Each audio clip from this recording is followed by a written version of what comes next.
teams take successfully, especially if you can't dive correctly. But we know Cyclown has the ability to flex to the 2-2-2. We've seen Destro playing D.Va quite a bit. Team Expert, as you pointed out, next using the flex kind of role, playing a lot of D.Va for the team. So there's always that potential. I think it's going to be, overall, a pretty even match. But I feel like even if this first map is one-sided, it still doesn't really determine how the series is going to go, because we've seen teams have such vast differences in abilities and skills when it comes to the control map later on and even Assault.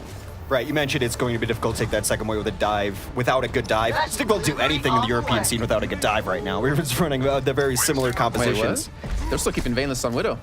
Okay, and so Veinless is going to come out, look for a peek, and yeah, he's just going to break our hearts right away because we wanted to see Widow play. They're just not set up on the defense to give him any good angles. So I think that switch is fine. Maybe expecting a more aggressive defense, doesn't find it there. So holding pretty far back, this is something we used to see more long ago in Gibraltar. It's about like the third option for defense, in my opinion. We do see Annas from both teams as well. Always using this range, the infinite healing range that Ana does have to your advantage. Position yourself on the high ground with the protection of maybe Next if you're on Team Expert here, going for the attack, where you have Destro on the other side for Cyclowns to protect, which they've already dove in towards the high ground, but we don't see really much kills or even damage coming in just yet, especially with Davin there on the high ground to defend. Playing in that position, it's really hard to penetrate that defense. And that was the issue that Expert had on this map before. Decat got himself in good position through that room I was talking about before for a good dive angle, but he dove in 1v4. No one went with him. He's all alone. He played alone as the Winston there.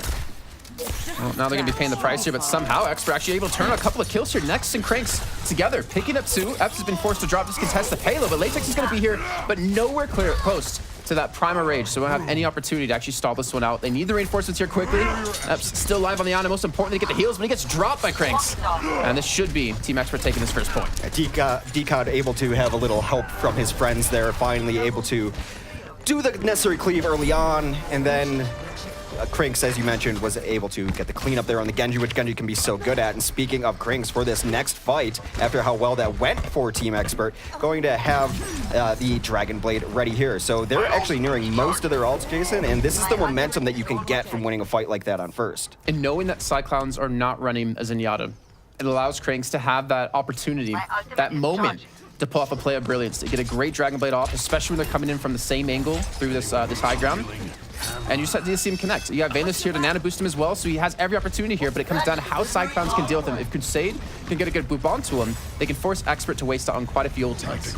So you might just be looking for that angle that's away from the Lucio, looking where Lucio is, and you want to dive in away, because Lucio is one of the only ones, as you mentioned, with the PL up top, does come Decat in there, just going to give him the boost, get all the cleave damage from the Winston. Cranks is going to come in with his blade aside from that, and get all the cleanup. So Decat softening everyone up, and the dash resets come through and through and through. You know how happy I am to see all this dash resets, Jason. Very, I can see it on your face. The smiles, the twinge in your eye as well.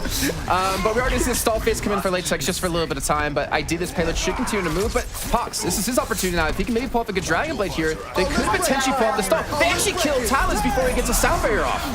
Yeah, Destro coming in over top with that barrier unseen and untouched up there. They will use a late sound barrier of their own. And that might be a little bit of a mistake, especially knowing that you just killed the Lucio who had it, because he's in the middle of the animation, and then you use yours late after 2 kills came off. Now, Expert has to know they're in a huge support ultimate advantage. I mean, Cyclones used 5 ults there. They had the Blade, they had the Visor, they had the Nano Boost, they had the Sound Barrier, and they even had Latex before use the Prima Rage. So invest in everything they could just to stall, just to hold on to this point a little bit longer. But Nexus is basically ready to go. If they can just clear him out, given a position with no D.Va against him, these are free kills. Yeah, you have to stop the bleeding, so I kind of understand the notion of it. A nice sleep on Decat over top, who was trying to disrupt this shuttle, and he will not do so. Just takes a nap, sleeping on the job, tries to get out of there with the last remainder of that. But I guess Cranks didn't get the memo that he was getting out of there. Cranks finds himself out in no man's land. All right, so with that kind of reset there, it does allow Cyclowns to continue to build up ultra%, though no one's really close to it just yet. Destro about 70%. I'm actually curious about the position that he's holding. If is he on top of the shuttle, because he has the opportunity to be protected there, and Vision's gonna have a very difficult time, which we haven't even necessarily talked about him. It's been about Cranks and Next, but he has the opportunity to look for a pulse bomb if he can just get in the right position and even dash on top of that shuttle to dislodge someone or the 2 players that are currently there. I think you always sit up on top of the shuttle even if your plan isn't to stay there for a long time, because it forces you to jump up. The jump does come in there.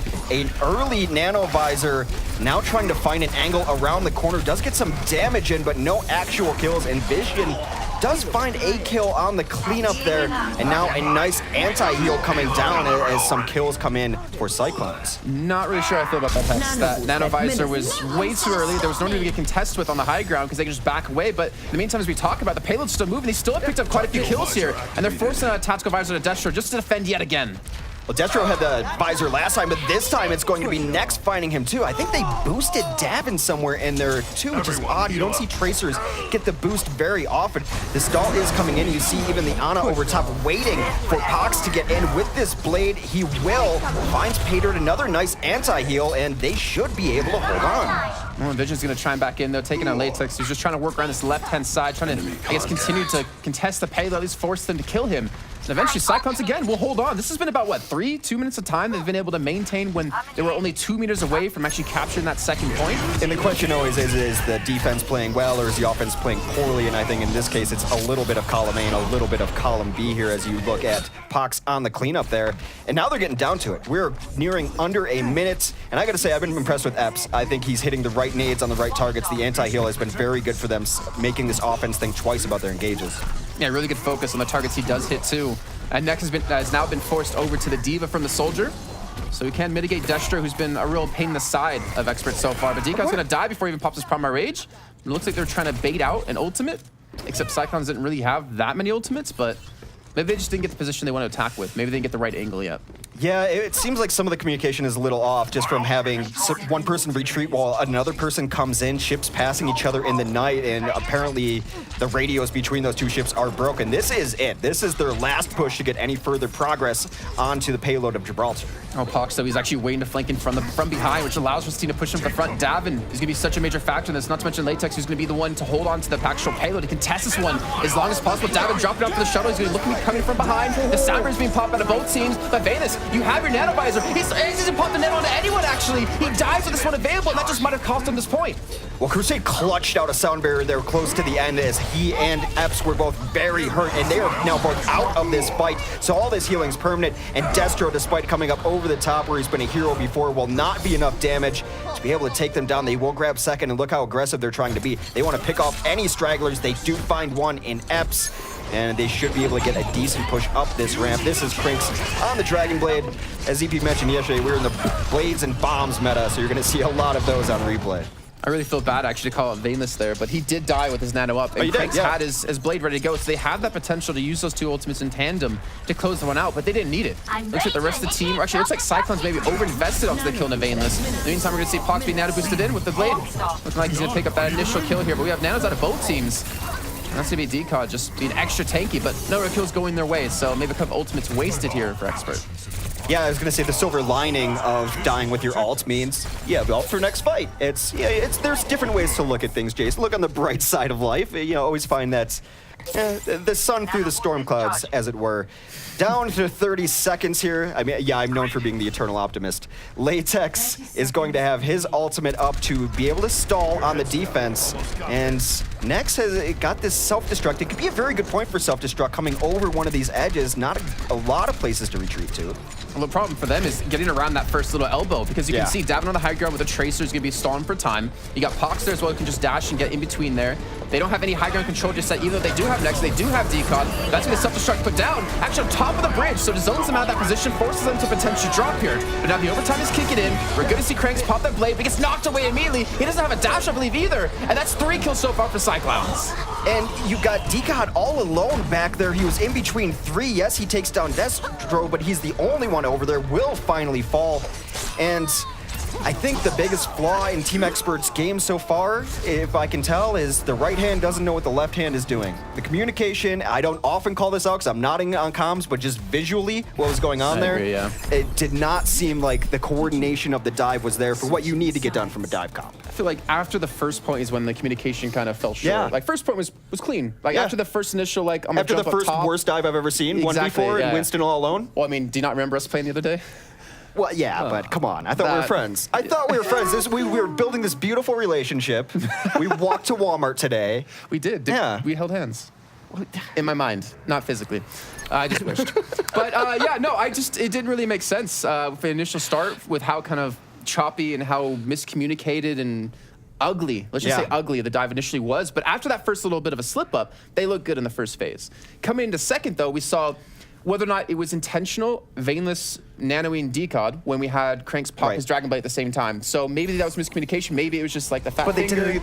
Well, did they do it again later, or am I thinking of the defense? Well, they did. They did. No, you're right. No, so on the attack, decod at that final point, we saw both blades come in. Yeah. Cranks wasn't nanoed, but Pox was. Yes. And so, target selection for your nanos. It depends how you want to look at it, right? Yeah. Where do you put your faith? Because decod obviously can do a hell of a lot of damage to Pox. Yes. But the problem is if you can't speed your team away from Pox to get these resets, to get these dashes, then it doesn't matter how much damage you do to him. He's going to be creating so much space between you and the Winston that you're not going to kill him. So do you want to give it to Cranks to try to kill him? That's something that Movistar Riders do quite a bit, is that swoosh. When he was up against EU United, I remember Cruz talking to us about this. Whenever Cruz popped his Dragon Blade, swoosh would do it as well, but focus Cruz down every time to eliminate that factor. Sure. And it's a nice target to go on the Winston because, as I mentioned, it's softening people up. You get a clump in, you get your dive in, and then that's what enables those dash resets. So everyone's at half health, and you can dash through one, dash through another, and you're all over the place, and it makes you unhittable and a damage-dealing machine. Now, a little bit different look here for the defense, as at least early on, they're setting up for poke, not holding too far back. But based on the fact that they've already gone to spawn and gotten rid of that Widow, it seems like they're going to hold in the same position as Experts did. But look at Cyclowns now. They're not running the Ana on attack that we saw Team Expert doing, so they really want to invest into the Zenyatta, have that Transcendence to counter Cranks, who's been, I think, the real stand-up player for the team, for Team Expert so far. And they don't have, obviously, that unlimited range shielding. They don't have the Bio Grenade specifically, which is something they did really well with Cyclowns on the defense of bioing someone out of EPs and then focusing that target down. So they have to change up their style a little bit, but as we can see with the kill feed, it's working out. Yeah, it's that mini game as well, too, to always have your grenade up to make sure that Transcendence does essentially nothing. It's a basic ability that can completely counter an ultimate, so a lot of that is going to be on Veinless to have the cooldown management and perhaps not be using the grenades as liberally when you get to the point where you're sensing there's going to be a Transcendence incoming. So far, though, they're getting a lot of kills, a lot of free progress here. And we saw that earlier on a Route 66 game, just like nanoing a Genji in, and they pop Transcendence, but not having a Bio Grenade up at the right time. That's just simple miscommunication or simple not understanding of what you need to do in that situation as an Ana player. Obviously not going to call the player out. I can't remember for the life of me who it was, to be fair. But simple arithmetic, which is a relative of simple geometry. Overwatch is full of these kind of things. They finally do get a kill there to stall out the offense, which had gotten a lot of free space. And I like taking the fights up front like that because you see all you need to do is win one fight. Instead of giving all that free push through car wash and setting up in the position to be dove on, I think you can get set up there again. That's why I've always favored the aggressive defense here. You get 2 fights instead of 1. Well, the best defense is always a good offense, as they say. We're going to be seeing, though, the server room be taken out of Cyclowns with Destro having a visor ready. So do they want to transition him to the high position or just let him sit back safely here? As we can see, we can start to see Davin pick up that initial kill. This visor, again, not really going to connect on it too much, but it will take Cranks down at least. Well, they jump right in onto him. I think he was having notions of going up to glass. They sent people up there to clear out that path for him to rotate up, but as soon as he gets jumped on, the great response, and that is a very clean fight. Now they're trying to boost ahead because if there's one thing Gibraltar has taught us is that split spawns, are killers. Crinks finds out the hard way. Expert, I mean, what, they had 4 ultimates up that last fight and they didn't use any of it? It's not the most expert thing to do, I suppose. Haha. But so what did I tell you? Silver lining. Silver lining, they're going to have those up for the next fight now. Maybe they're saving them. Maybe they just don't feel good on first. I'm not sure, but they've died with ults a lot of times, and you can't use ults from spawn. Oh, Decod, though, is actually going straight to the payload, try to focus on a Crusade right away. Who's going to die with a sound barrier up? Ep's going to come in with this Transcendence a little bit too late, but the Bio Grenade out of Veinless, it's good. It connects on quite a few targets, gets Cranks those resets, gets Decod in there to soften them up, as you mentioned before. And there we go. That's what we need to see out of Expert. They did invest both the support ultimates and that offensive ultimate out of Cranks, but they needed to stop this bleed somewhere. And why not do it right now when these choke points are so easy to hold up front? It's the most important fight of the game, in my opinion, on defense. If you're the first push into second, can you stop them on the first push? Because otherwise, the card is going to be under shuttle, and they don't have to play in the same way. Now the blade comes in over top. Pooks does have the sound barrier on him, or Pox, rather, excuse me. Pooks is a different player. Going to take down 2, 3, and this fight all but over. 5 down, and Tracer unable to travel through space and time quick enough there. A full team wipe for Cyclowns. Tally's, if you guys didn't notice at home, he actually booped before Pox went for the dash. And because of that, Pox just dashes right back in. Things, if Tally's did boop a little bit later on, when Pox had the dash already used, then we would have so much more freedom for Nex on the on the visor to pick off that kill. That he's forced him to deflect and not get any kills off of that. But in the meantime, Pulse Bomb going to come through. Cranks is going to go down with the Pulse Bomb not even onto him. It was on towards someone else, I think towards Nex. Yeah, it landed on the Devo, but such a big body, perhaps he didn't see it, but it also does beckon the communication questions, but everything moving so quickly. Decod will come in for the stall out on the Primal Rage, but despite that 1,000 HP, Discord doesn't care. Discord deals damage, and he is down. They're going to be on the chase as well, looking for more split spawns. They find a few, and this is a really rough spot for the defense because this is not where you want to hold, essentially, where the yellow box of victory is on the ground. And high ground is very important if you're the defending team here to get in that position and use that one, but they're not even running a soldier anymore. And you can see there's a boop just a little bit too early. It gives Pox the distance he needs to dash right back in and pick up 3 kills in that one. But losing the high ground control, they need to be able to maintain that one. And Vision going to be looking to play Tracer on the low ground. And Epsons have Transcendence, so any big fight coming out of Cyclowns is going to be mitigated. Oh, the Transcend does come off, looking for that nade. Don't quite see it just yet as he just peeks around the corner. They all retreat into that room right there. Pulse Bomb says happy birthday to the ground as Pox goes in. They get nothing off of it. 4 kills, 5 kills, and overall just being outclassed right now is Team Expert, as Cyclowns will take Watchpoint Gibraltar. It's just a very lonely island for Vainless out there, being the last man alive in that situation. Fortunately, that Battle Grenade not connecting, not allowing them to turn that Transcendence against them. That comfort you feel of knowing that you're not going to die in a Transcendence, right? Unless that bio does hit. We can be friends again. You're like one of the very few people who understand even half of my references, and I appreciate that. You're making it less lonely for me. Well, Pumpkins have a hard time in Overwatch in Europe. I think I see a lot of Genji plays of the game, and Krink's cutting it up, but I gotta say, I liked Pox a little bit better there in how he was managing some of those things, and Genjis are always gonna have monster plays, but so far on an individual level, it looks like player to player, that Cyclowns just maybe. You're gonna have monster plays unless it's one of us playing them. Yeah, that's true. Terrible. Yeah, I can attest to that. Yeah. No, but I think that honestly, Team Expert could really take a page out of you guys' book, and you guys have been bonding. If I do say so myself, I've just seen that right now, like on the desk, and of course, but yeah, they were not necessarily on the same page all the time, and they had a few good plays. They had even their first dive attempt on second attack. Found a few early kills, and then they just weren't able to convert it into an actual team fight victory. It was a pretty long fight, and that happened over and over again. But what were some other indicators that maybe Expert needs to get on the same page? I really just feel a lot of it was the tank play, and it's tank plays in both regards, is that when he would go in, he was going in a low